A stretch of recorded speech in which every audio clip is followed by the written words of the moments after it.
Port Charles has never felt darker, deadlier, or more desperate than it does now. In a city already trembling from betrayals and secrets, the next move by the cunning and dangerous Sidwell will push Sonny Corinthos to a point even he never imagined he'd reach. Buckle up, because what's about to unfold is a deeply emotional, shocking saga that threatens to destroy the Corinthos family, test Sonny's legendary self-control, and forever scar the next generation. This is a story of power, revenge, blood ties, and the moment when even the unbreakable finally break. It all begins quietly, too quietly. Sidwell, who has been lurking in the shadows, is not just driven by money or power anymore. His vendetta against Sonny has twisted into something almost personal, almost obsessive. Rumors swirl that Sidwell has been collecting every scrap of information he can about Sonny's children, especially the ones most vulnerable to attack. While Sonny keeps his guards up for Ava, Christina, and even Donna and Avery, he underestimates Sidwell's willingness to go after someone even newer to the family fold, Gio. Gio, Sonny's young nephew, the son of Brooklyn Quartermain and the late Link Brown, has been finding his footing in Port Charles.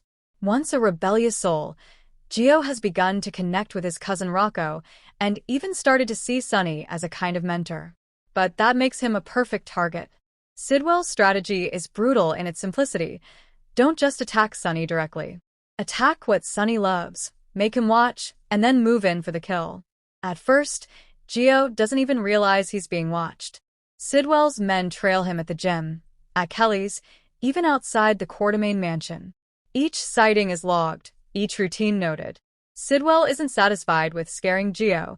He wants to break Sonny's heart. Meanwhile, Sonny is distracted by other threats. Vaughn's true identity has come to light. Drew and Nina's complicated alliance is unraveling, and there's fresh tension with Anna and Jason over recent operations. In the noise, Joe's danger is overlooked until it explodes. The attack itself is vicious, sudden, and devastating. Gio heads to the Savoy late one night, hoping to meet Trina and talk about a potential art collaboration. He never makes it inside. Sidwell's men ambush Gio in the parking lot. What follows is a calculated assault, not a random mugging, but a targeted message. Gio is beaten, his injuries severe. Broken ribs, a fractured arm, a concussion. But Sidwell's men stop short of killing him. They leave something on Gio, a bloody message, scrawled in permanent marker across his chest. The endurance has limits. When Sonny arrives at General Hospital and sees Gio on the gurney, something in him shatters. Brooklyn collapses into tears at the sight of her son's battered body. Chase, who had just started to accept Gio as part of his life, nearly loses control. Rocco, who arrived at the hospital moments before, looks haunted. But Sonny? Sonny stares at the message written on Joe's chest. His face turns stone cold, and everyone in the emergency bay can see it. Sidwell has gone too far. The Corinthos patriarch has faced betrayals, shootings, kidnappings, but this is different. This is a calculated assault on the next generation, a declaration of war that crosses every line Sonny ever set for his enemies. Sonny has always prided himself on knowing when to draw the line. Over the years, he's chosen not to kill certain rivals to protect the fragile peace of Port Charles. But as he watches Gio struggle in a hospital bed, those lines blur. Jason tries to intervene. He reminds Sonny of the cost of all-out war. Carly, still reeling from her own recent battles, pleads with Sonny to think of Donna and Avery, who still need him alive and out of prison. But Sonny can't hear them. The words echo in his mind. The endurance has limits. The next morning, Sonny does what he always does before he acts. He sends a message. Through Brick, he arranges a meeting, not to talk, but to warn. Sidwell doesn't show, but his right hand does. Sonny's warning is quiet, deadly, and absolute. You touch my family. There's no coming back from this. Even Brick, who has seen Sonny at his darkest, knows this is different. Sidwell has awakened something that was buried long ago, the part of Sonny that sees no difference between justice and revenge. While Sonny plans his next move, the rest of the family grapples with the fallout. Brooklyn blames herself, for not keeping Gio closer to the Quartermain estate. Chase is torn between his duty as a detective and his anger as a stepfather figure. Rocco, Joe's cousin, quietly vows to protect Gio if Sidwell comes again. Meanwhile, Anna and Jordan worry about what Sonny might do next. They know that if Sonny crosses a line, if he orders Sidwell's death, it will trigger a war that could destroy the fragile balance in Port Charles. But Sonny's grief is stronger than reason, and Sidwell, sensing victory, prepares to escalate. Sidwell's arrogance is his greatest flaw. Convinced that Sonny won't dare attack him directly, he plans his next move: financial sabotage. Through a series of shell companies, Sidwell targets Sonny's legitimate businesses: Corinthos Coffee, the downtown properties, even the warehouse on Pier 55. For Sonny, the attack isn't about money, it's about principle. Sidwell isn't content with hurting Gio. He wants to erase the entire Corinthos legacy. Amid the chaos, an unexpected truth emerges. Vaughn, Sonny's new associate, confesses a devastating secret to Jason. Vaughn isn't who he claimed to be. His real connection to Sidwell is far deeper. Years ago, Vaughn was manipulated by Sidwell into betraying a mentor. Now, guilt-ridden, he tries to come clean. Jason, torn between loyalty and pragmatism, brings this confession to Sonny.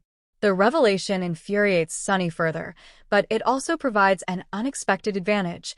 Vaughn knows Sidwell's hidden vulnerabilities. Sonny, Brick, and Jason quietly begin planning their response. This time, it isn't about sending a message.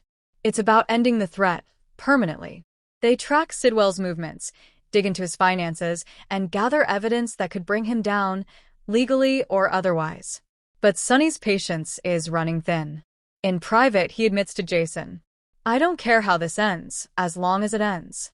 Meanwhile, Gio regains consciousness. His first words aren't about Sidwell, or even about the pain. They're for Sonny. "Don't do something you can't come back from." The plea shakes Sonny. For a moment, the father figure sees the cost of his vengeance. But when Gio describes the attack, how Sidwell's men laughed about breaking Sonny's endurance, Sonny's resolve hardens.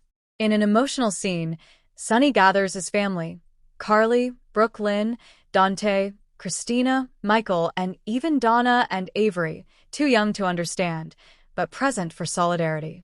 He tells them the truth. He won't let Sidwell strike again. Carly, eyes wet with fear, asks, "And what happens to you?" Sonny's answer is chilling. "It doesn't matter, as long as he can't hurt you anymore." Anna and Jordan sense what Sonny is planning. Fearing an all-out mob war, they quietly move to stop him. They place Sonny under surveillance, question Vaughn, and even pressure Jason. But Sidwell, confident in his power, makes a fatal mistake. He pushes too far, too fast.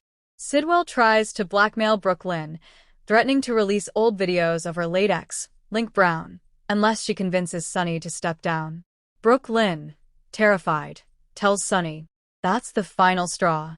Sonny no longer sees Sidwell as an opponent. He sees him as a monster who must be stopped at any cost.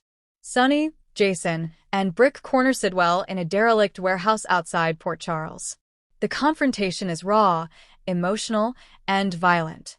Sidwell sneers. "You finally reached your limit, huh?" Sonny, voice shaking with rage, responds, "You never should have touched my family." A gunfight erupts. Sidwell is wounded, but before Jason can finish him, police sirens wail in the distance. Sidwell tries to flee but collapses, captured by the PCPD. With Sidwell in custody, the Corinthos family breathes, but only briefly. Anna and Jordan confront Sonny. Surveillance footage places him at the warehouse. Charges loom: conspiracy, attempted murder, racketeering. Sonny faces the very real possibility of prison. But the look in his eyes isn't regret. It's relief. Sidwell can't hurt his family anymore. Back at General Hospital, Joe's recovery is slow but steady. Sonny visits, and Gio, still bruised, reaches for Sonny's hand. "You didn't have to do it for me," Gio whispers. "I had to," Sonny replies, voice cracking. "Family means everything." Brooke Lynn, who has been a pillar of strength, finally breaks down in Chase's arms. But she emerges stronger, vowing never to let Gio face danger alone again. She quietly thanks Sonny, knowing what he did, even if she can never say it aloud. With Sidwell gone, Sonny's legal troubles may just be beginning. Jason and Carly prepare to step up if Sonny falls. Michael, still reeling from his complicated feelings about his father, must decide if he'll stand by Sonny or keep his distance. Port Charles is forever changed. Sidwell's attack on Gio proved that even legends like Sonny have limits, and sometimes, crossing those limits is the only way to protect what matters. General Hospital fans, prepare yourselves. What started as Sidwell's calculated vendetta will become Sonny Corinthos' ultimate test, a battle not just for survival, but for his soul. Stay tuned, because in Port Charles, family is everything, and when you attack family, you discover just how far Sonny Corinthos is willing to go.